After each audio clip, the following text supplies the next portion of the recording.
Good morning. I'm Andy Myers at Weiss Research. I'm Jen Amos, and this is your morning market alert for Friday, December 23rd. U.S. stock futures are pointing to continued gains ahead of the long holiday weekend.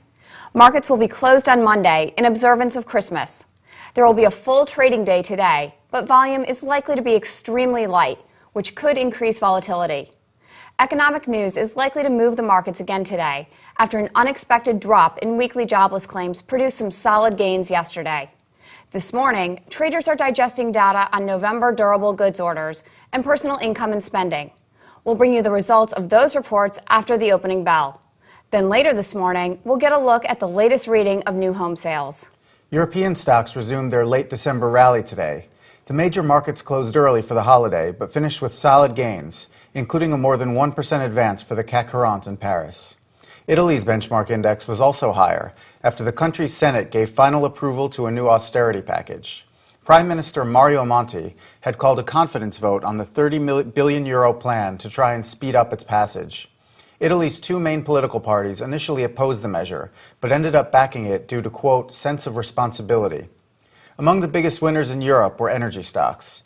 BP jumped more than 2% in London, while France's Total surged 2.5%. The market was responding to a continued rise in crude oil prices, which are now closing in on $100 a barrel. Oil and other commodities are getting a boost today from a decline in the U.S. dollar. The greenback is giving up some ground to the euro, which is once again approaching the 131 mark.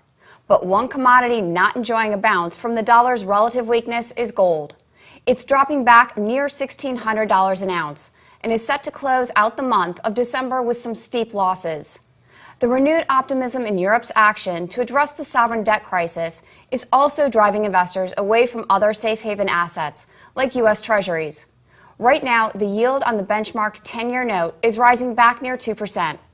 Not much action on the corporate front today, but we're likely to see some movement in two technology stocks. The internet photo company Shutterfly could open lower after cutting its profit and revenue estimate for the current quarter. Shutterfly blamed the downgrade on the uncertain economy, combined with sharp discounts by its rivals. Meanwhile, shares of chipmaker Rambus are surging nearly 20% in the pre-market. The company signed a patent licensing deal with Broadcom, including a settlement of all legal claims between the two firms. That's the latest from Weiss Research. We'll be back after the opening bell with all the market-moving news, including all the day's economic data.